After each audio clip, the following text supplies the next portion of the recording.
On this episode of China Uncensored, with China playing a bigger role, what will the internet become? Beijing.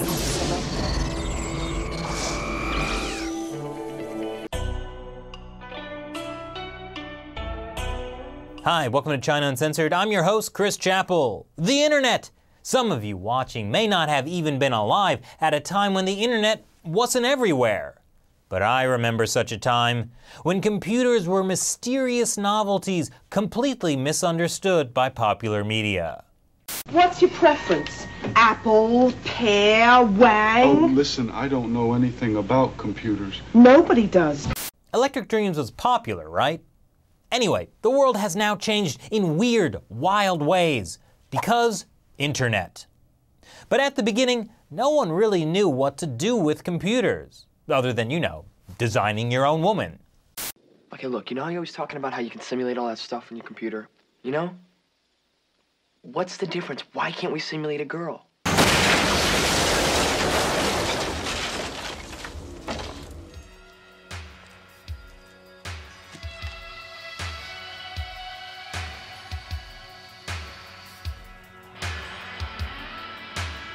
The 80s were magnificent. But clearly, at that time, no one really could predict where this whole internet thing was going. Although it is still largely about finding the perfect woman. Anyway, the point is, 20 years ago, the internet was still developing. And so in 1998, the US government helped create the Los Angeles-based nonprofit ICANN. To put it very simply, there's a department of ICANN that's in charge of the internet's address book. It makes sure users get to the website they intend to visit. Like when you type in youtube.com, it sends you to YouTube's website, so you don't have to type in the long string of numbers, which is YouTube's actual IP address. It's like how you don't bother remembering your mom's phone number anymore because you can just go to your phone's contacts and click her name. But you use ICANN way more than you call your mother. ICANN is like if the entire world shared contacts for internet addresses.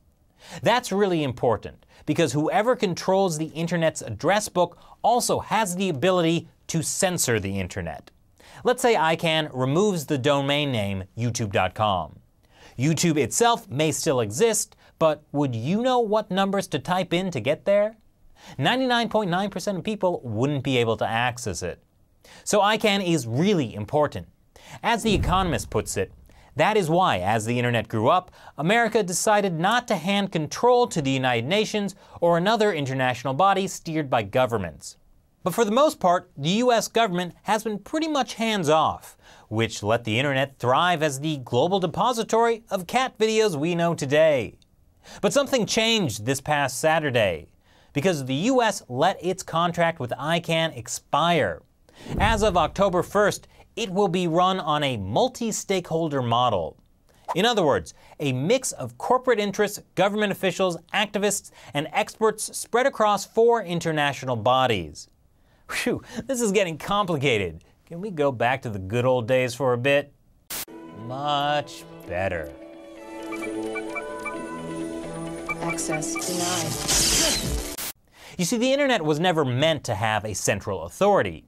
And the less say that governments have, the more free the internet, right? After all, there are 3.6 billion internet users, so of course the vast majority are outside the US. And after Edward Snowden revealed that the NSA was spying on the global internet, a lot of people called for the US to give up control. So did a lot of major technology and telecommunications companies. So the US did give up control. Well, not completely. The US will still have 1 seat on ICANN's 171-member Governmental Advisory Committee.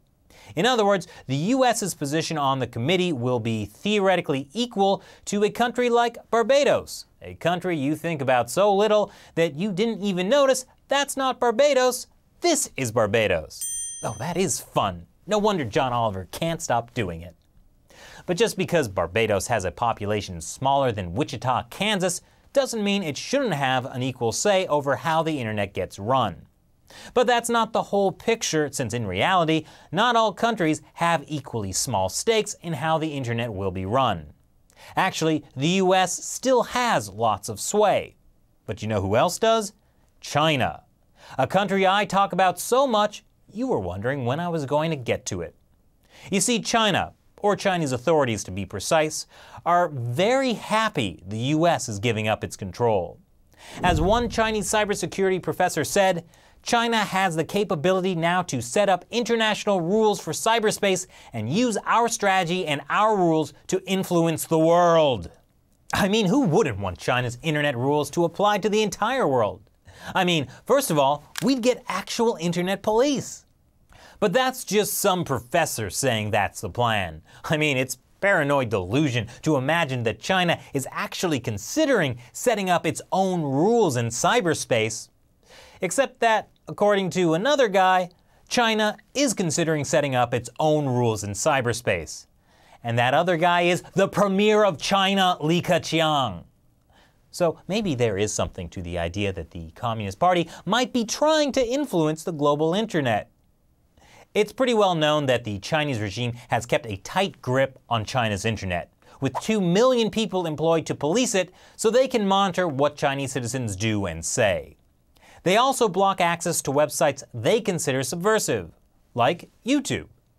But over the past few years, the Chinese regime has been pushing to control the world's internet by filling the void left by the United States as it steps back from ICANN.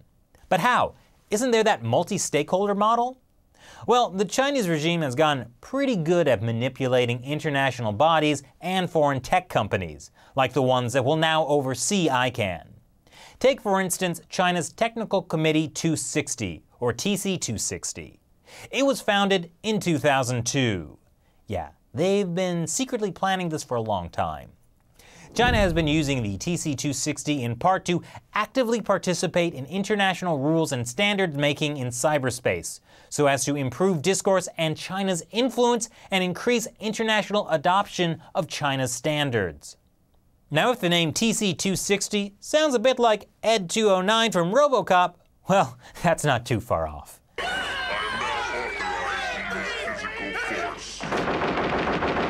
Think of it like an ED.209 designed to make internet policy instead of urban pacification. The TC260 helps draft laws that focus on encryption, big data, and other cybersecurity issues. And as the Wall Street Journal says, it makes sure technology is secure and controllable. Secure and controllable? By the CCP? That doesn't sound too good. But wait! The TC260 is not just the CCP. It's a committee. Foreign tech companies like Microsoft, Cisco, Intel, and IBM are members.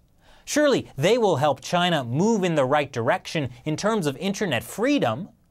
Except many companies in the West get a little funny when access to the Chinese market is dangled in front of them.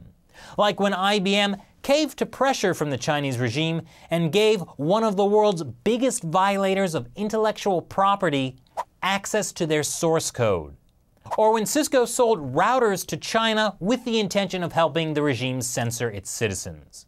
So my guess is these companies aren't really going to change China as much as China is going to change them. Anyway, if you're worried about the TC260 drafting scary Big Brother internet regulations, well, yeah. But those regulations only apply to people inside China. However, the TC260 is also part of a broader plan by Chinese authorities to exert control over the world's internet. The TC260 reports directly to the Cyberspace Administration of China, and the Cyberspace Administration of China just happens to report directly to the leading small group for network security and information, which is chaired by the leader of the Chinese Communist Party, Xi Jinping. In other words, the TC260 ultimately reports to the head of the Communist Party, and its goal is to influence international rules and standards for the internet. And that's just one example of how the CCP is trying to influence internet policy. There's also a sort of related organization called the Cybersecurity Association of China. Its goal is to strengthen the CCP's control over China's internet, including how foreign companies can operate in China. But while the Cybersecurity Association has representatives from Chinese companies like Alibaba, it has no foreign companies among its members. Oh, and its chairman is this guy, who created the Great Firewall of China. So suffice it to say, it's not pro-internet freedom. And its Secretary General is EE.UU, who once said this: "Now is the time for China to realize its responsibilities. If the United States is willing to give up its running of the internet sphere, the question comes as to who will take the baton and how it would be run." So if all this seems a bit complicated, it is. That's the point. The Chinese regime doesn't want people figuring it out. That's how, under the radar, the Chinese regime has spent a long time carefully designing ways to influence the groups that will be overseeing ICANN, the world's internet address book that all of us use every day. Does the Chinese regime control the global internet now? No, but they want to. And if eventually they do, they could write the rules about how you're allowed to use the internet. So the Chinese regime has been planning this for a long time and exerting their influence little by little. And now, as the United States steps back from ICANN, the Chinese regime sees this as a perfect time to fill the void. And guess what? This is just the tip of the iceberg. If you'd like to learn more, I highly recommend you read this article by Joshua Phillip, whom I've interviewed on the show. This story has not been getting nearly the media attention it deserves, so please share this video with everyone you know, while you're still able to. So what do you think is in store for the future of the internet? Leave your comments below. Thanks for watching this episode of China Uncensored. Once again, I'm Chris Chappell. See you next time.